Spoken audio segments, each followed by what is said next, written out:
Hello guys, ഏതോ ജന്മകൽപ്പന പുത്തൻ promo വിശേഷങ്ങളിലേക്ക് എല്ലാ കൂട്ടുകാർക്കും സ്വാഗതം. അങ്ങനെ നമ്മുടെ ശ്രുതിയോടുള്ള ഒരു അശ്വിൻ്റെ ഉള്ളിലെ പ്രണയം നമ്മുടെ അശ്വിൻ പറയുന്ന ഒരു നിമിഷങ്ങൾ തന്നെയാണ് കൂട്ടുകാർ ഇന്നത്തെ പ്രമോയിൽ നമുക്ക് മെയിൻ ആയിട്ട് കാണുവാൻ സാധിക്കുന്നത്. നമ്മുടെ ശ്രുതി ബാഗും പെട്ടിയും കിടക്കയൊക്കെ എടുത്ത് പോകുന്നുണ്ടല്ലോ വീട്ടിലേക്ക്. അപ്പം നമ്മുടെ അശ്വിൻ പറയുന്നുണ്ട്, ശ്രുതി നീ പോകല്ലേ, നിന്നോട് ഞാനത് ദേഷ്യപ്പെട്ടത് എനിക്കറിയാം, ഞാൻ ചെയ്ത തെറ്റാണ്, പക്ഷെ എന്നോട് ക്ഷമിക്ക് ശ്രുതി, നീയുമായിട്ടുള്ള ഒരു കോൺട്രാക്ട് അതെന്റെ മനസ്സിൽ നിന്നും തന്നെ മാഞ്ഞു, നീ എന്നും എൻ്റെ ഒപ്പം വേണം ശ്രുതി എന്നൊക്കെ പറഞ്ഞിങ്ങനെ മനസ്സിൽ പറയുവാണ് നമ്മുടെ അശ്വിൻ. പക്ഷെ ശ്രുതിയോടങ്ങാട് വാക്കുകളായിട്ട് പുറത്തേക്ക് വരുന്നില്ല കേട്ടോ. നമ്മുടെ അശ്വിൻ എല്ലാം ഇങ്ങനെ ഉള്ളിലിങ്ങനെ പറഞ്ഞുകൊണ്ടേ ഇരിക്കുക. അപ്പൊ ശ്രുതിയാണെങ്കിൽ അവിടെ ഇരിക്കുന്നുണ്ട്. പിന്നീട് നമ്മുടെ പിറ്റേ ദിവസം രാവിലെ നമ്മുടെ അശ്വിൻ എഴുന്നേറ്റ് നോക്കുമ്പോൾ കിടക്കയിൽ ശ്രുതി ഇല്ല. ശ്രുതി എങ്ങും ആ വീട്ടിൽ മൊത്തം നോക്കുന്നുണ്ട്.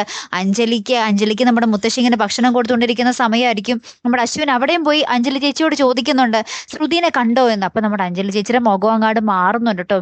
ശ്രുതിയെ അന്വേഷിച്ച് നടക്കുന്നു അവൻ എന്നൊക്കെ വിചാരിച്ച് നമ്മുടെ അഞ്ജലിക്ക് ദേഷ്യം വരുന്നുണ്ട്.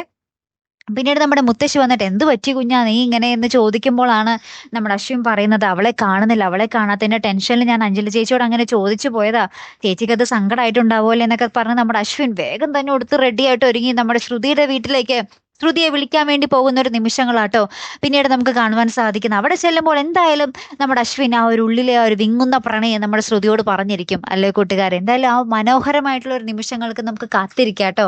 അടുത്തൊരു വീഡിയോയുമായി വരുന്നത് വരയ്ക്കും ഗുഡ് ബൈ.